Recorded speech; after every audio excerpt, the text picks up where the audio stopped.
بسم اللہ الرحمن الرحیم۔ حضرت ابو ہریرہ رضی اللہ تعالیٰ عنہ فرماتے ہیں کہ رسول خدا صلی اللہ علیہ وسلم نے ارشاد فرمایا، اسلام اجنبیت اور بیگانگی قسم پرسی کی حالت میں ظاہر ہوا تھا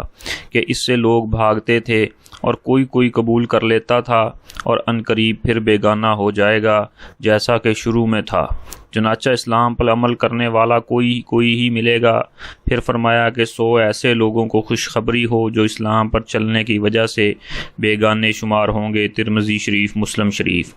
مطلب یہ ہے کہ جب میں نے اسلام کی دعوت دی تو اسے شروع میں چند لوگوں نے ہی قبول کیا اور اسلام کو عموماً لوگوں نے کوئی غیر مانوس اور اجنبی چیز سمجھا، حتیٰ کہ اسلام قبول کرنے والوں کو بد دین کہا گیا اور ان کو مکہ چھوڑنے پر مجبور کیا گیا۔ ایک مرتبہ جب مسلمان حبشہ چلے گئے تو مشرکین نے وہاں سے نکلوانے کی کوشش کی اور بادشاہ سے شکایت کی کہ کچھ نوجوان بیوقوف لڑکے اپنا قومی دین چھوڑ کر ایک نئے دین میں داخل ہو گئے ہیں، اور وہ نیا دین ایسا ہے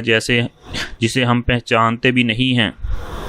سورہ صاد میں ہے کہ رسول خدا صلی اللہ علیہ وسلم نے فرمایا کہ دعوت سن کر مشرکین نے کہا،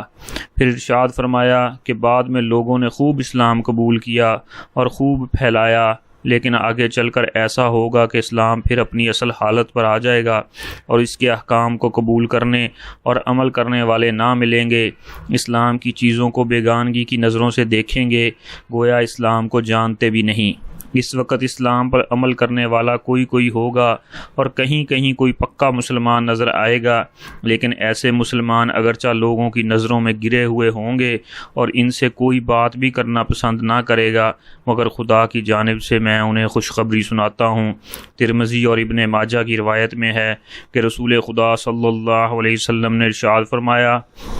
کہ بے شک دین حجاز کی طرف اس طرح سمٹ جائے گا جیسے سانپ اپنے بل میں سمٹ کر گھس جاتا ہے، اور دین صرف حجاز ہی میں رہ جائے گا جیسے جنگلی بکری صرف پہاڑ کی چوٹی ہی میں رہتی ہے۔ پھر فرمایا کہ بے شک دین بیگانگی اور اجنبیت قسم پرسی کی حالت میں ظاہر ہوا تھا اور عنقریب پھر بیگانہ ہو جائے گا جیسا کہ شروع میں تھا۔ سو خوشخبری ہو بیگانے لوگوں کو جو میری ان سنتوں کو سنواریں گے جنہیں میرے بعد لوگ بگاڑ دیں گے۔ اللہ رب العزت مجھے، آپ کو اور پوری امت مسلمہ کو حضور نبی کریم خاتم النبیین صلی اللہ علیہ وسلم کے طریقوں کے مطابق اللہ رب العزت کے حکموں کو پورا کرنے کی توفیق نصیب فرمائیں، آمین۔